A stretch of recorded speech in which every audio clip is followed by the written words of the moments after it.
Hello again, everybody, and welcome to another exciting episode of Random Vlogging!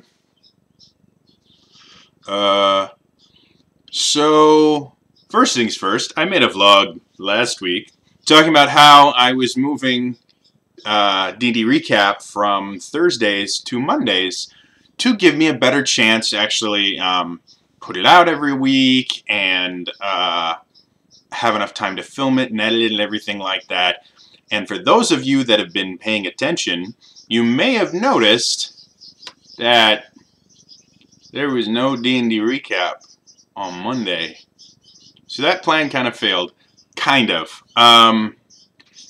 This week has been a bit intense for a lot of reasons I really can't get into right now. I talk about one of them in my first personal vlog that I put on my Patreon for my patrons. So if you guys want a slightly deeper insight into some of the things that have been happening recently, feel free to check out my Patreon and consider becoming one of my patrons. Otherwise, yeah, it's been intense. I'm finalizing the stuff with what do you call it? With the convention that I'm running all the D&D games for, or I'm organizing all the D&D 5e games. I am the head person of, so that's been a little bit intense. I also have 3 production meetings this week, starting tomorrow. For 3 different web series on the All for Geek Alliance. So I've been dealing with that, and I just started school again on the 1st of May, and so I'm dealing with that.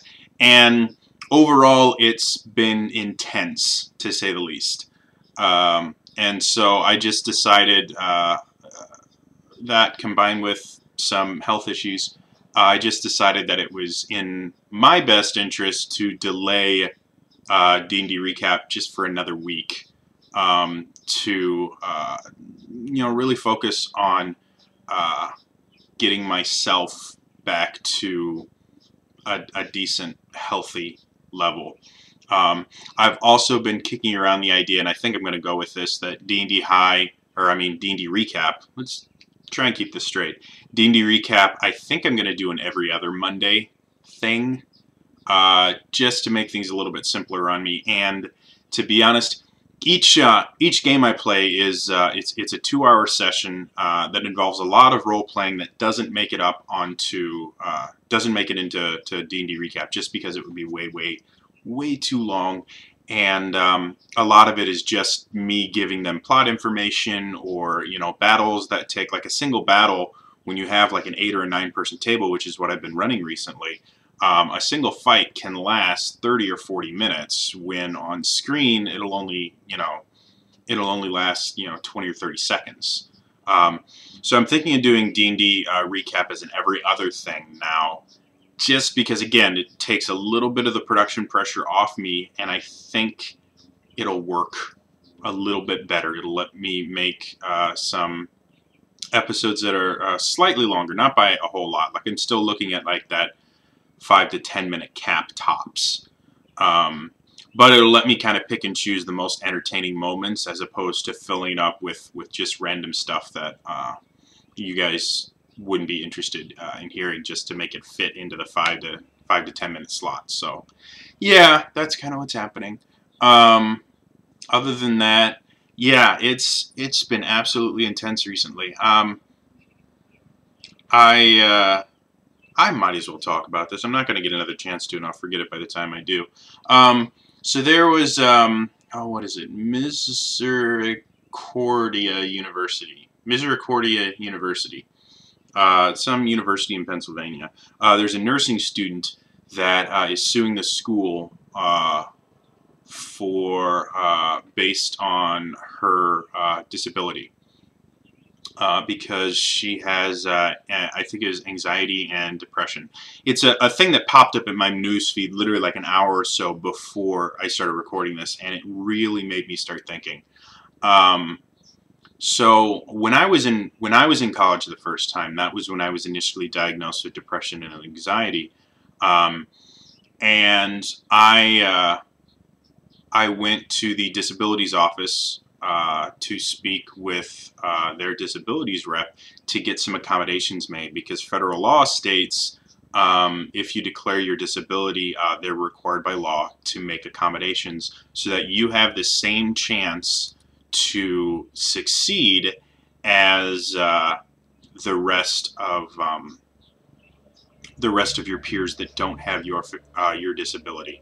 And that could be things like, if you have a physical disability where you can't climb stairs, not requiring you to take any courses that are not in or are in places that you can't reach, or a million other things. And to be perfectly honest, because I have a quote-unquote invisible disability, you can't really see it, it was very, very difficult for me to get taken seriously, and probably about half of my professors flat out refused to make any accommodations for me, even though they were required by law to do so. And it was a really, really bad experience due to everything that happened, and some teachers that I won't get into. I actually had I had a course that I got a really low grade in. It knocked me out of the honors program simply due to a miscommunication, and due to my depression and anxiety, I never fought it. And so, yeah, it was just not an enjoyable experience whatsoever. And so I heard that this student was suing the school because she failed this course twice, and she's blaming the school for not giving her adequate accommodations. I started reading the story, and my gut reaction was, because they don't say anything about it in the little blurb on my newsfeed, they just say something effective. Where was it?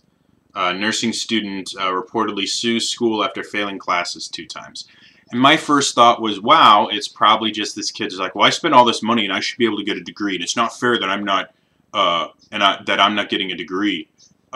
You made your classes too hard, so I'm going to sue you. And that wasn't at all. Like, if you actually read the story, it's a long thing where they told her they were going to make accommodations, but they didn't. And I don't agree with some of the accommodations that were made for this particular nursing student, because quite literally, she and I have the same disability.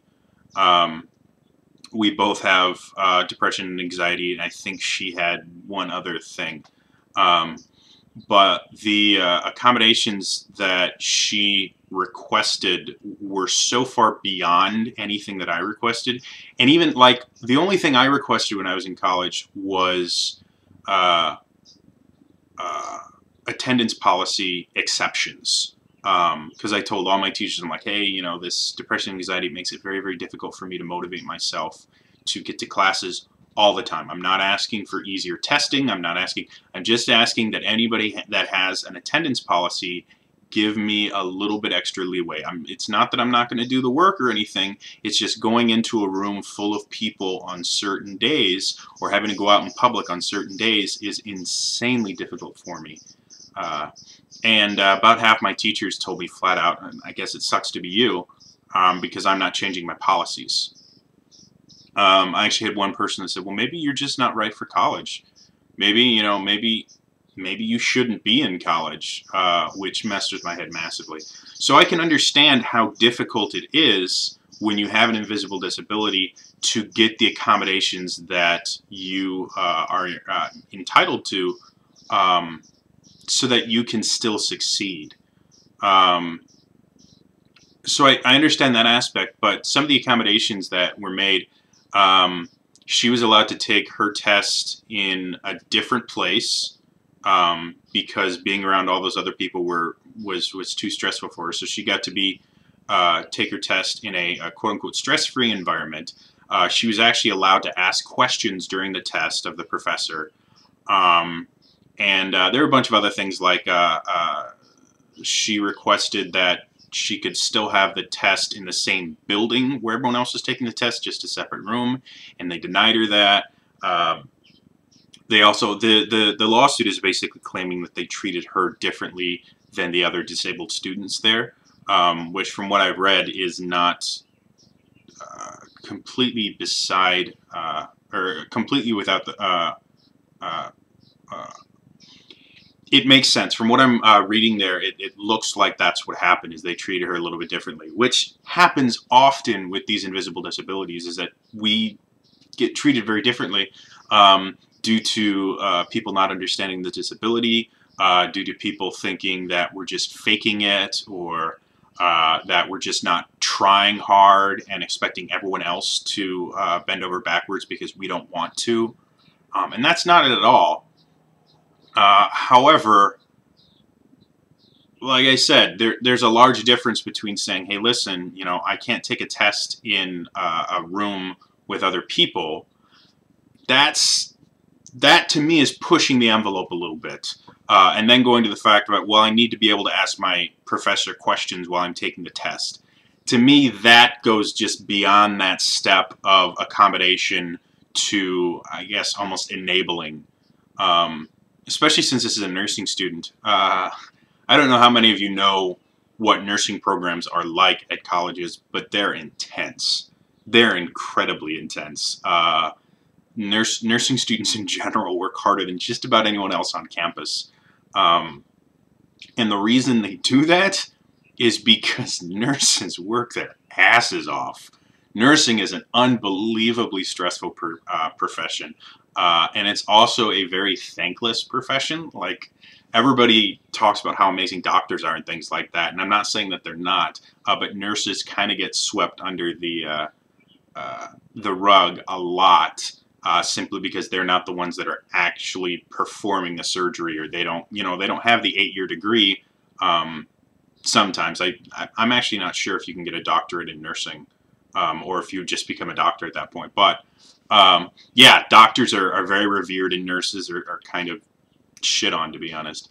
So the idea that this person with depression and anxiety, which I deal with every single day, is now suing a school because she wanted to get a degree in probably one of the most stressful job fields in the world, where people's lives are in your hands, just seems like kind of a bad fit. I'm not saying people with depression and anxiety can't be nurses and things like that. However, if you can't pass the courses, which are admittedly very, very difficult, without fairly significant accommodations, those accommodations aren't going to be available for you in nursing. Like, it's a tough one. So I'm kind of, I don't know, I'm kind of, I guess, drawn in two different directions about the whole thing. On one hand, I understand how difficult it is to get accommodations for disabilities that they don't have physical signs. It's insanely difficult, and I've had people say horrible things to me in the spirit of, quote unquote, trying to help me.